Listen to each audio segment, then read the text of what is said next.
Hello friend, આજે આપણે બનાવીશું તુરિયાની સબ્જી. એકદમ નવા મસાલા સાથે સબ્જી બનાવીશું. તમે આવી રીતે બનાવશો તો બહુ ટેસ્ટી બનશે. તો ચાલો મિત્રો રેસીપી શરૂ કરીએ. તો સૌથી પહેલા તુરિયાનો ઉપરનો ભાગ સોલીને કાઢી લઈશું.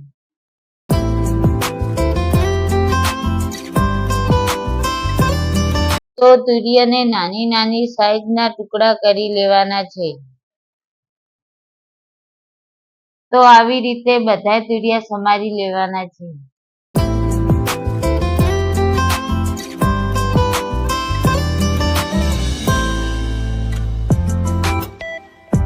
તો તુરિયા સમારી લીધા છે, તેનો મસાલો બનાવી લઈએ. તો સૌથી પહેલા થોડા મરી, જીરું અને લસણની પેસ્ટ બનાવીશું.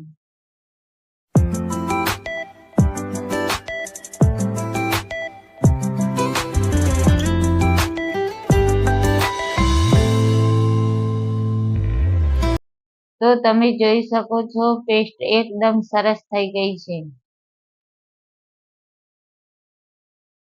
હવે તેમાં બીજા મસાલા એડ કરીશું. 1 ચમચી હળદર, 1 ચમચી ધાણા જીરું પાવડર, 1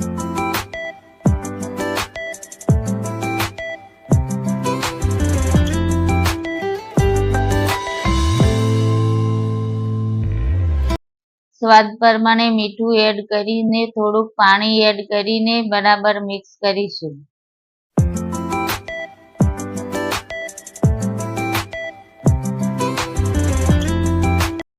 તેને ચમચીની મદદથી બરાબર મિક્સ કરીશું. તો મસાલો એકદમ રેડી તૈયાર થઈ ગયો છે. હવે તો તેનો આપણે વઘાર કરી લઈશું. 1 ચમચી રાઈ,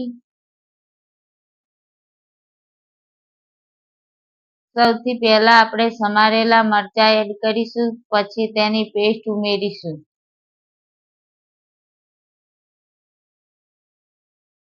હવે બધો મસાલો બરાબર મિક્સ કરીશું. તો તેમાં સમારેલા ટમાટા એડ કરીશું. ટમાટાને બરાબર મિક્સ કરીશું. અને હવે આપણે સમારેલા તુરિયા એડ કરીશું. તુરિયાને બરાબર મિક્સ કરીશું. હવે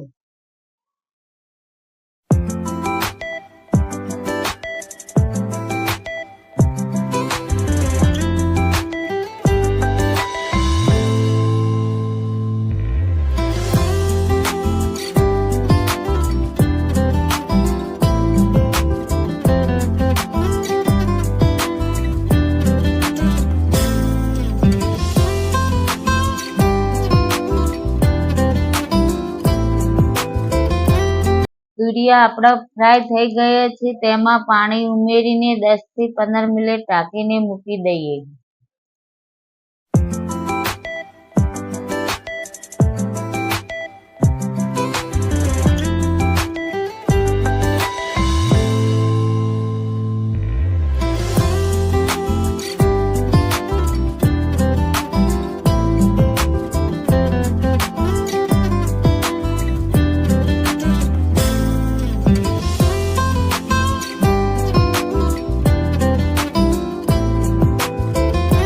તુરિયાની સબ્જી તૈયાર થઈ ગઈ છે. તેમાં લીલા ધાણા એડ કરીશું અને ગરમા ગરમ સર્વ કરી લઈએ. મિત્રો, આજની મારી રેસીપી ગમી હોય તો લાઈક કરજો, શેર કરજો. તો મળીએ એક નવી રેસીપી સાથે.